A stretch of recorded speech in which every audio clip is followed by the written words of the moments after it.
Immigrer au Canada est une décision importante, parfois même bouleversante, et l'une des premières questions que beaucoup se posent est de savoir s'il vaut mieux immigrer seul ou venir directement en famille. En 2026, ce choix est plus déterminant que jamais, parce que les conditions d'intégration, le marché du travail, le coût de la vie et les ressources disponibles ont beaucoup évolué. Prendre cette décision demande de regarder la réalité avec lucidité, sans idéaliser ni dramatiser, pour comprendre ce qui est vraiment le mieux selon sa situation personnelle. Immigrer seul peut sembler plus simple. Lorsque l'on arrive sans enfant ou sans responsabilités familiales immédiates, l'adaptation est souvent plus rapide. On peut accepter un emploi transitoire, changer de ville facilement, prendre le temps de comprendre le marché du travail et se concentrer entièrement sur son intégration. Cette flexibilité aide énormément, surtout au début. Arriver seul permet aussi de ressentir moins de pression financière. On loue un logement plus petit, on dépense moins, on peut économiser davantage, et cette marge financière donne un sentiment de contrôle.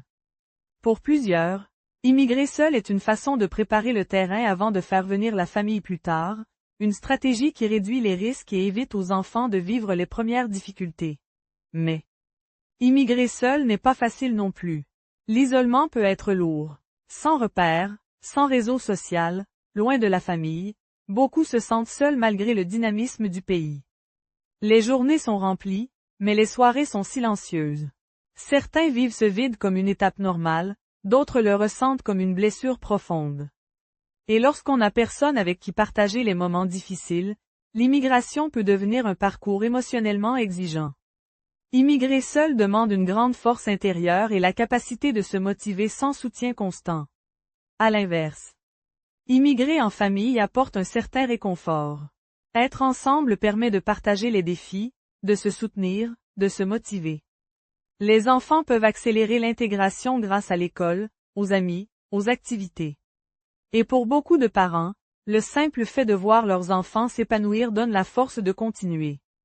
Immigrer en famille permet aussi d'éviter les longues périodes de séparation, de préserver l'unité familiale et d'affronter les changements ensemble, plutôt que chacun de son côté. Mais immigrer en famille apporte sa propre série de défis.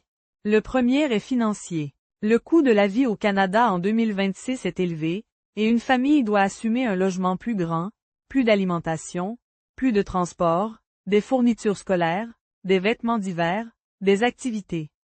Tout s'accumule rapidement. Et si un seul parent travaille au début, la pression économique peut devenir lourde. Vient ensuite la question de l'emploi. Trouver un travail dans son domaine est déjà difficile pour une personne seule, mais lorsque plusieurs personnes dépendent de ce revenu, la tension augmente. Cela peut entraîner du stress, de la culpabilité, et parfois même des tensions dans le couple. L'adaptation des enfants est aussi un facteur important. Certains s'intègrent rapidement, d'autres vivent des moments de solitude ou de découragement. Les parents doivent gérer leurs propres défis tout en soutenant leurs enfants dans leur transition.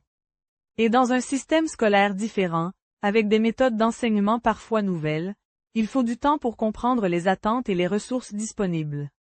L'adaptation ne se fait pas en un jour, et chaque membre de la famille avance à son propre rythme.